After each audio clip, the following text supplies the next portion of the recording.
할렐루야. 서로 좌우 인사합시다. 반갑습니다. 축복합니다.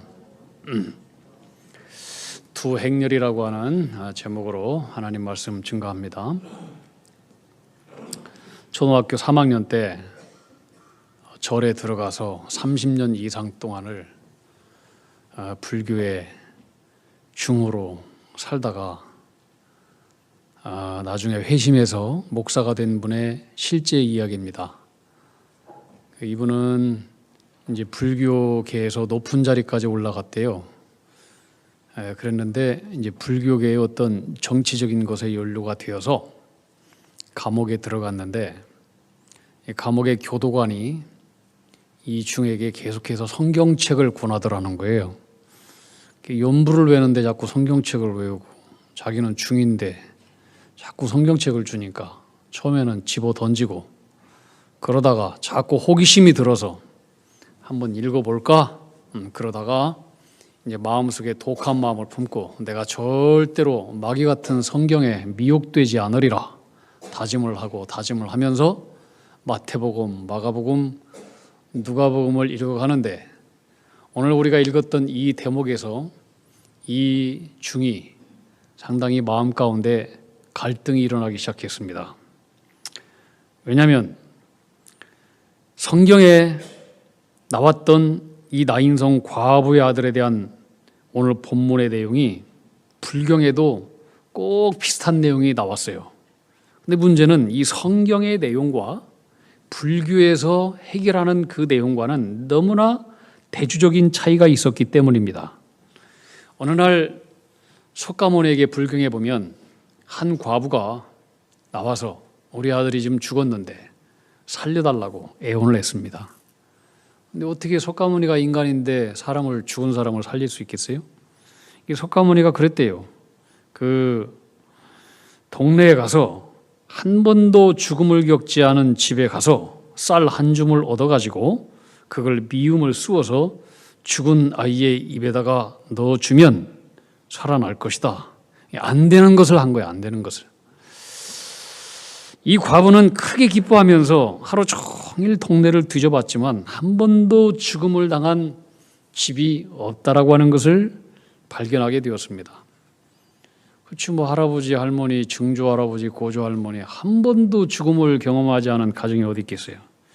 결국 이 과부는 실망한 채 돌아와서 석가모니에게 없습니다 얘기했더니, 석가모니가 위로하면서 얘기하기를 생자 필멸, 다시 말하면 사람이 태어나면 반드시 죽는 것이니 그저 죽음을 숙명으로 알고 수용하라, 그렇게 위로했다는 거예요. 근데 오늘 성경에 딱 읽어보니까 독자를 잃은 이 한 과부는 절망 속에 슬퍼하고 있는데, 예수님께서 장례 행렬을 멈추더니 죽은 아들을 덜컥 살려 놓으신 거예요. 이건 정말 인간의 세계가 아니고 파격적인 놀랄 일이다. 도대체 예수가 누구길래 죽음을 뒤집어 놓고 장례를 망쳐 놓았는가? 이 중은 엄청난 충격을 받게 됩니다. 정말로 성경에 있는 이 내용이 사실이라면, 정말로 예수는 하나님이란 말인가? 이건 정말 놀라운 일이다. 말도 안 되는 일이다. 그때부터 이 중은 마음속에 신마에 빠졌습니다. 마음이 뒤숭숭거렸습니다. 성경을 읽어보니 예수는 나는 길이요 진리요 생명이다. 나로 말미암지 않고는 천국에 들어갈 수 없다. 나를 믿는 자는 부활을 경험할 것이다. 나를 믿는 사람은 죽어도 죽지 않고 살아도 영원히 죽지 않고 부활을 경험하게 될 것이다. 내가 진실로 진실로 너에게 이르노니 내 말을 듣고 나 보내신 하늘의 하나님 아버지를 믿는 자는 영생을 얻었고 심판을 받지 않고 사망에서 죽음에서 생명으로 옮겼다. 도대체 예수가 누구길래 이렇게 죽음의 문제를 한꺼번에 다 해결할 수 있는가? 죽음의 문제를 해결할 수 있는 자가 도대체 누구일까? 이 세상의 어떤 종교도, 어떤 철학도, 어떤 가치도, 어떤 사상도 죽음의 문제를 해결할 수 없어서 인간은 항상 고민과 갈등 속에서 죽음 앞에 다 두려워 떨고 어쩔 줄 몰라 하는데 어떻게 예수는 이 죽음의 문제를 한꺼번에 해결하고 또 죽었다가 다시 살아날 수 있겠는가? 신마에 빠져 갈등하면서 회심을 하고 결국 법복을 벗어 던지고 나중에 목사가 되어서 복음을 증거하는 자가 되었습니다. 실제로 해경 스님이라고 하는 이름에서 회심해서 목사가 된 김성화라고 하는 목사님에 대한 이야기입니다. 오늘 본문의 사건은 나인성이라고 하는 곳에서 이루어진 일입니다. 나인성은 예수님께서 활동하시던 갈릴리 가버나움에서 약 한 40km 떨어져 있는 곳인데 여기에 두 행렬이 있었습니다. 첫 번째 행렬, 한 과부의 아들이 죽어서 상여로 실려 나오는 장례 행렬이었습니다. 자, 한 과부의 아들이 죽었다. 독자가 죽었다. 이것은 모든 인생사에서 가장 슬프고 고통스러운 인간의 어떤 상징을 얘기하는 예표라고 얘기할 수 있습니다. 한 과부의 독자 아들, 과부의 전부였습니다.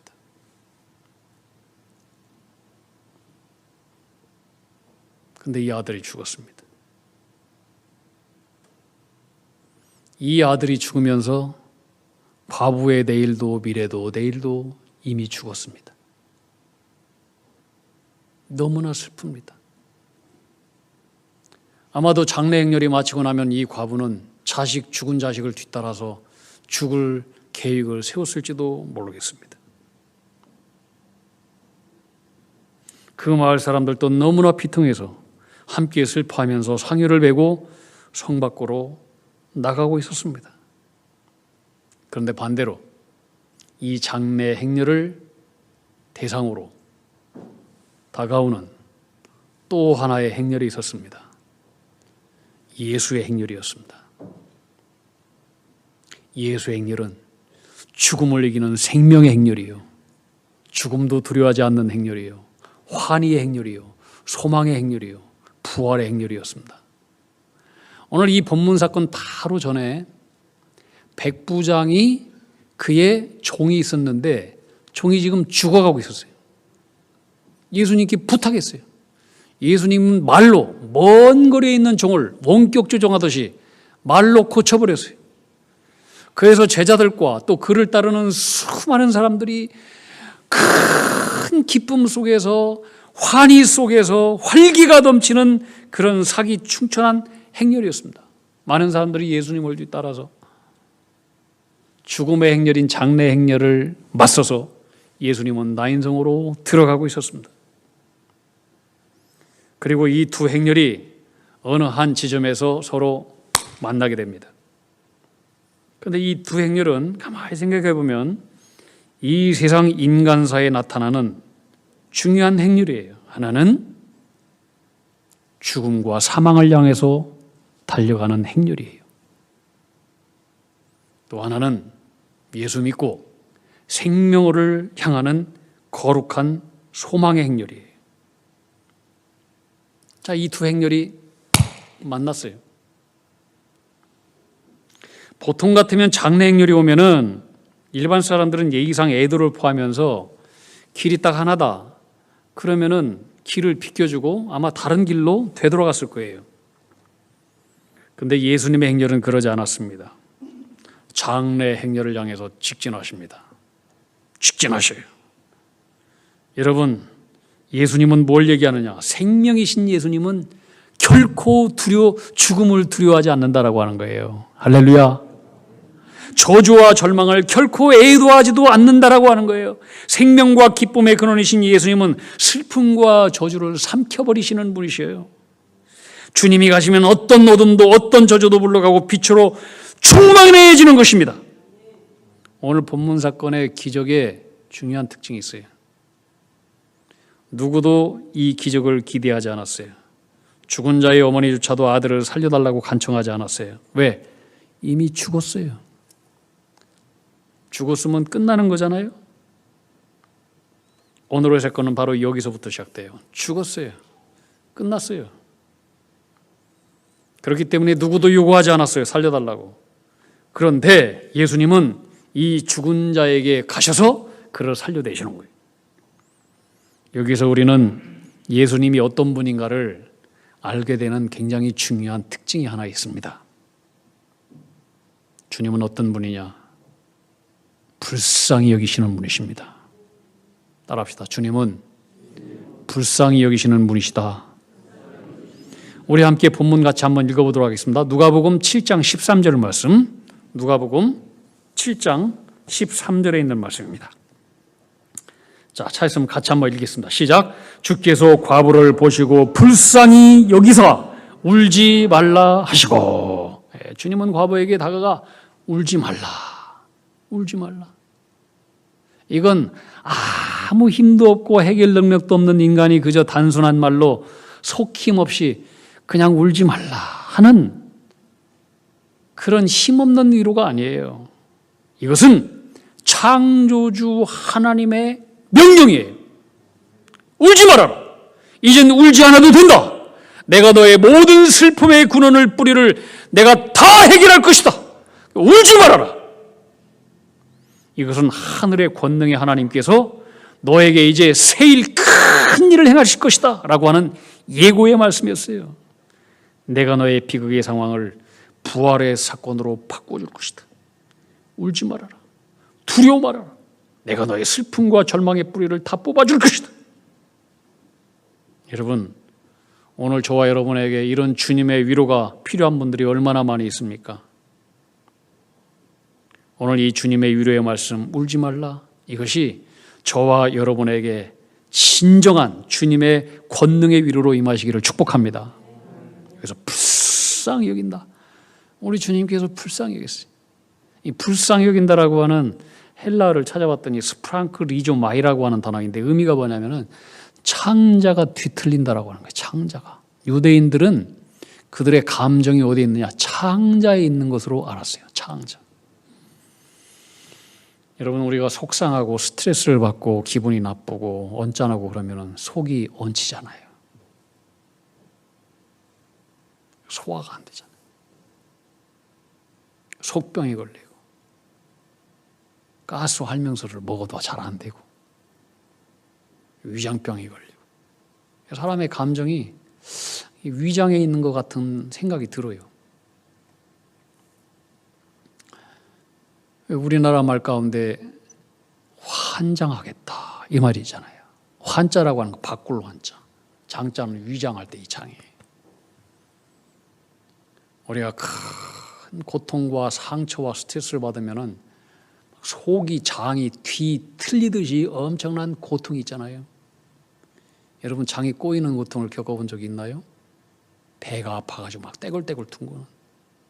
그런데요, 우리 예수님은 우리를 그렇게 불쌍히 여기시는 분이래요. 창자가 뒤틀릴 정도로 이 과부의 절망과 아픔을 보시면서 창자가 뒤틀릴 정도로 아파하셨다는 거예요. 이분이 예수 그리스도예요. 할렐루야. 이분이 예수 그리스도예요. 그분은 우리를 대신해서 창자가 뒤틀리고 아플 정도로 그 이상으로 십자가에서 대신 죽어버린 거예요.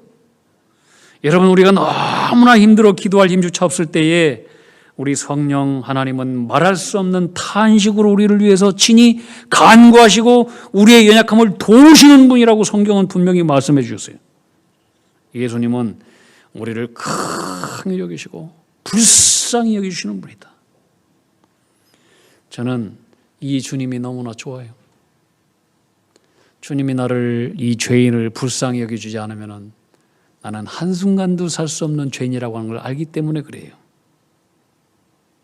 여러분, 우리 주님께서 여러분을 냉정하게 대하시고 차갑게 대하시고 눈길도 주지 않고 불쌍히 여기지도 않는다. 그러면은 우리는 아무 소망이 없어요. 한순간도 살아갈 수 없어요. 우리가 살아가면서 어떤 사람들 이렇게 만났는데 인사도 안 하고 냉정하고 차갑게 지나가고 그러면 얼마나 마음이 아프고 속이 상합니까? 그런데요, 우리 주님이 우리를 그렇게 대하신다면 어떡하겠습니까? 우리 주님이 우리를 불쌍히 여기지 않고 차갑게 대하고 눈길도 대하지 않고 고개 싹 틀리고 겨울에 찬바람 불듯이 그렇게 지나간다면 우리는 어떻게 되겠습니까? 끝나는 거예요. 성경은 긍휼 없이 행하는 자는 긍휼 없는 심판을 받는다 그랬어요. 긍휼이 너가 받는 심판을 모면하게 한다 그랬어요. 예수님은 산상보훈에도 긍휼히 여기는 마음을 복이라고 했어요. 그런 자가 주님으로부터 긍휼히 여김을 받는다. 주님으로부터 불쌍히 여김을 받지 못한다라고 하는 것은 이건 끝난 거예요. 끝난 거예요. 더 이상 소망도 없는 거예요. 그래서 여러분, 우리가 주님 앞에 기도할 때 가장 중요한 기도가 뭐냐면 뭘 달라고 뭘 주십시오 이런 기도가 중요한 게 아니라 하나님 나를 불쌍히 여겨주십시오. 이 기도를 하세요.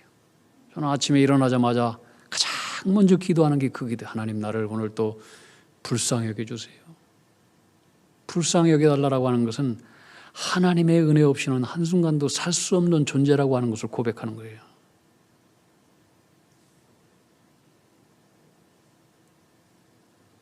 불쌍히 여겨주십시오라고 고백할 수 없는 사람은 교만한 사람이에요.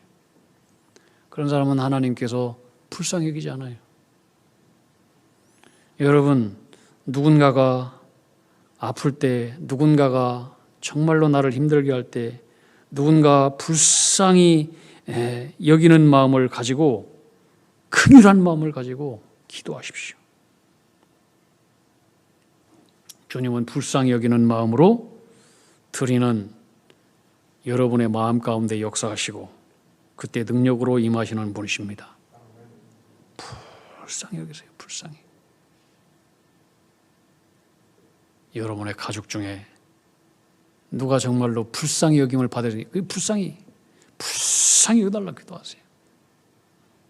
누구 중에도 마찬가지예요. 불쌍히 여겨달라. 제가 신년 특세 때 그 깡패였다가 예수 믿고 목사가 된 김익두 목사의 이제 1900년 초의 사람이었죠. 그리고 6.25 때 아마 그때 공산당에 의해서 총 맞아서 순교를 당해서 돌아가셨는데, 이 김익두 이분이 예수 믿고 은혜 받아서 안진뱅이를 일으킨 그 이야기를 말씀을 드렸습니다.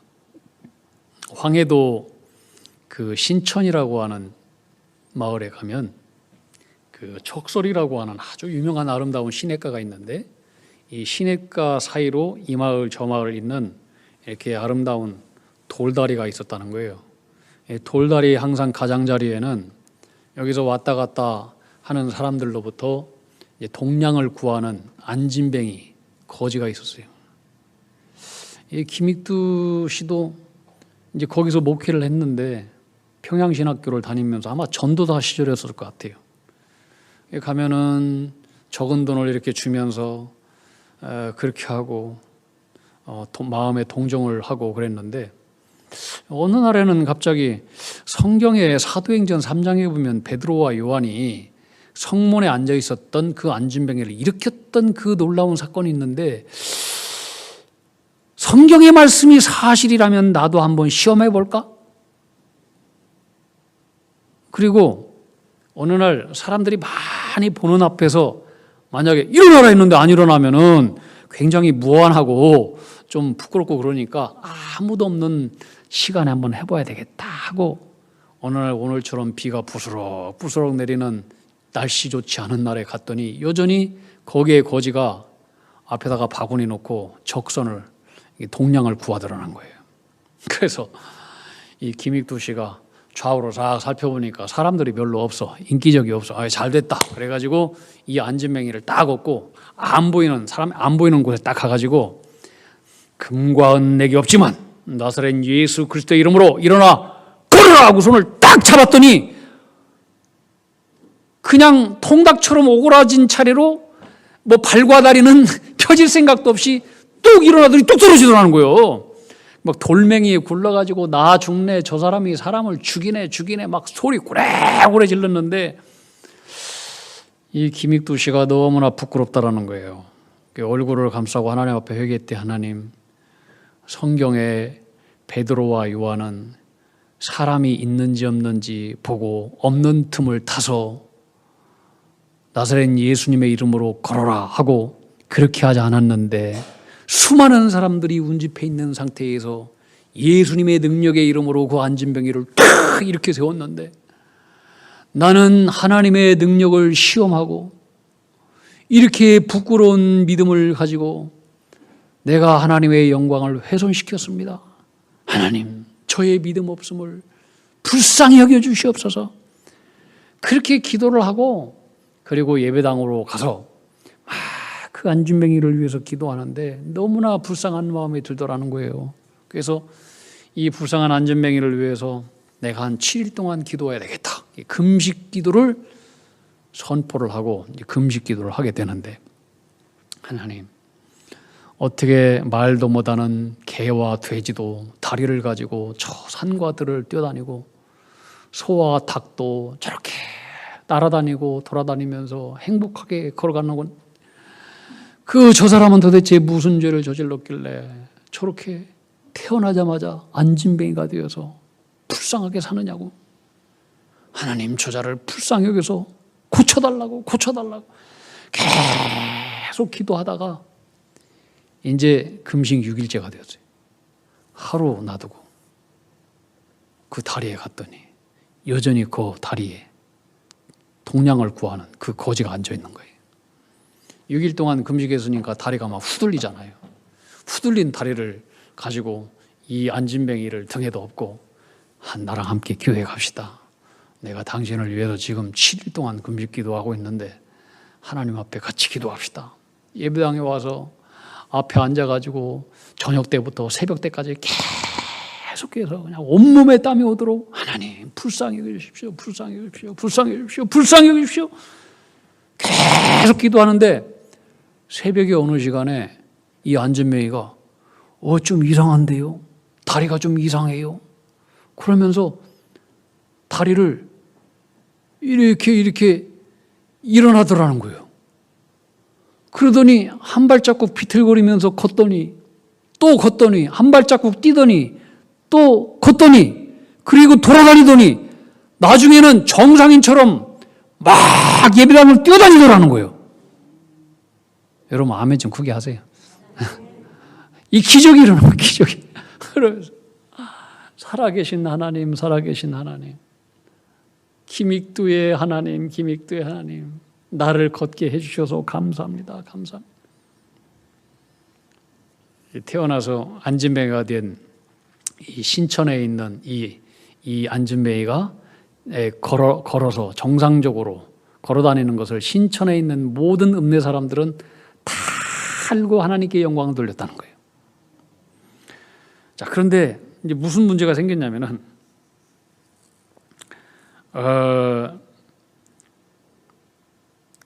그 평안도에 노회가 있었는데 이 노회에서 김익두 목사의 이런 신유 기적에 대해서 기복신앙이다 이렇게 교리 논쟁이 일어났다는 거예요. 한편에서는 이적을 행하는 것이 성경적으로 합당하다라고 하는 주장이 있고 이게 무슨 기독교가 영혼을 구원하는 그런 위대한 종교인데 기독교인데 무슨 인간의 육신의 병이나 고치는 그런 종교로 사람들한테 오인되는 것은 좋지 못한 것이다 이렇게 주장하는 사람도 있고 얼마든지 그렇게 왔다 갔다 논쟁이 있을 수 있잖아요. 계속 이것이 몇 시간 동안 논쟁이 지속됐다는 거예요. 김익두 목사는 시종 듣기만 하다가 나중에 노의원들한테 이렇게 질문을 했대요. 존경하는 노의원 여러분, 여러분은 자기 교회 성도가 병들어 고통 중에 있을 때 불쌍히 여기면서 7일 동안 금식하며 기도한 분들 계시면 손 한번 들어주시기를 부탁합니다. 아무도 손드는 사람이 없었어요. 그러면 6일 동안 금식해 본 분이 계시면 손들어 주시기를 바랍니다. 아무도 없어요. 그럼 5일, 4일, 3일. 그럼 하루라도 금식하면서 기도해 보신 적이 있으신 분 손 아무도 없어요. 모두 다 민망한 표정으로 얼굴을 숙이고 고개를 드는 분이 없었습니다. 김익도 목사는 이렇게 말했다고 합니다. 나는 안진뱅이를 위해서 기도하다가 얼마나 그가 불쌍했던지 작심하고 불쌍히 여겨달라며 7일 동안 금식하며 부르짖어 기도했습니다. 그랬더니 하나님은 나를 불쌍히 여기고 그를 불쌍히 여겨서 그를 일으켜 주신 것입니다. 그 이후에 김익두 목사의 이적에 대해서 더 이상 거론하는 사람이 없었다라고 해요. 여러분 누군가를 위해서 기도하십니까? 불쌍히 여기는 마음 가지고 기도하세요.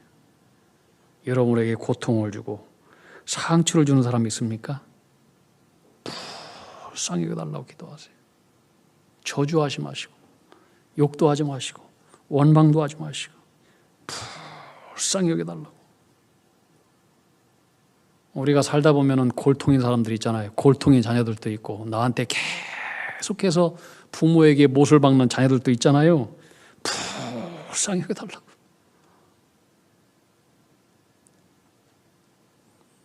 저희 아내는 죄송하지만 저보다 기도를 많이 하는 사람입니다. 기도의 내용을 들어보면 항상 불쌍히 여겨달라는 기도를 해요. 자녀를 위해서도 불쌍히 여겨달라고 하고 누구를 위해서 기도할 때 불쌍히 여겨달라고. 어느 날 엄청난 눈물을 흘리면서 기도를 하더라고요. 그래서 저 여자가 무슨 기도를 하나 이렇게 들어봤더니 주여 이소고 목사를 불쌍히 여겨주시옵소서.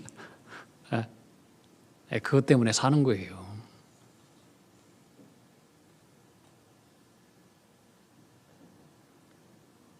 여러분 주님이 우리를 불쌍히 여기시면 문제는 다 끝나요.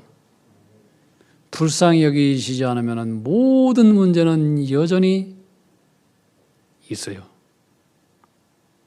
그런데 여러분 우리가 교만하면 어찌 주님이 우리를 불쌍히 여기시겠습니까? 쟤는 좀 멀었구나. 더 많은 훈련이 필요하겠다 하시는 겁니다. 여러분 오늘 예수님은 이 과부를 불쌍히 여겼습니다.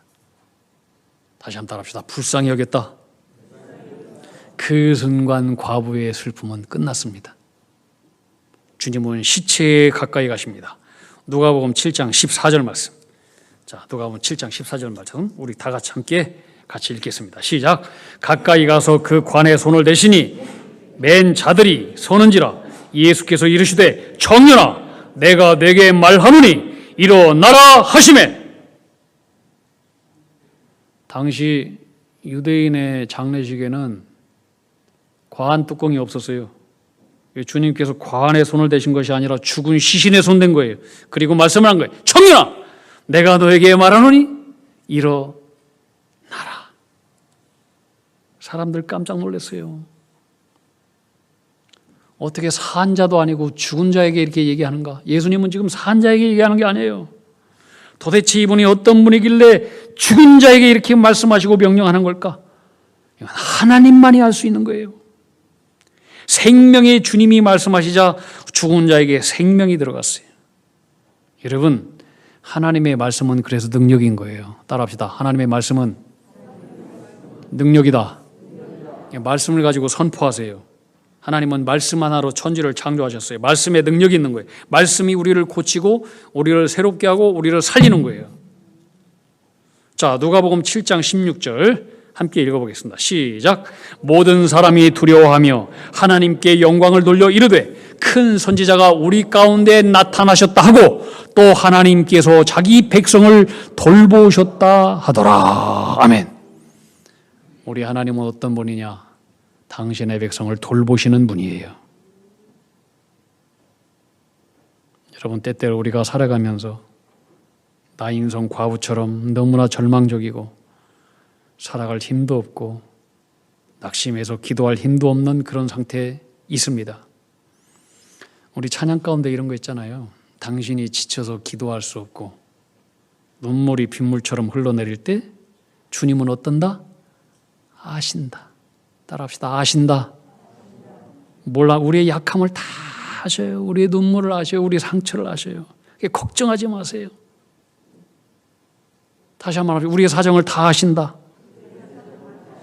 그리고 우리 주님은 우리를 돌보시는 분이에요. 돌보시는 분. 믿습니까?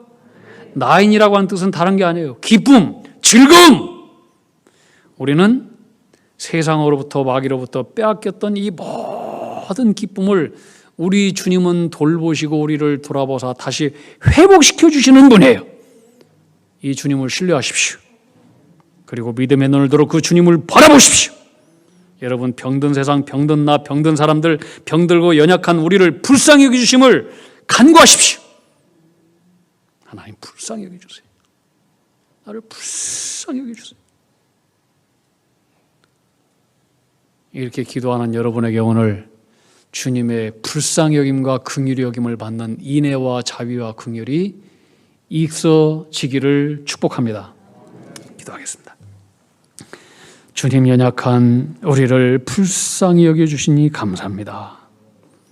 나인성 과부처럼 절망적이고 슬픈 장래 행렬을 걸어가는 우리를 외면하지 말아 주시고 우리에게 가까이 오셔서 우리의 연약함을 돌아봐 주시옵소서.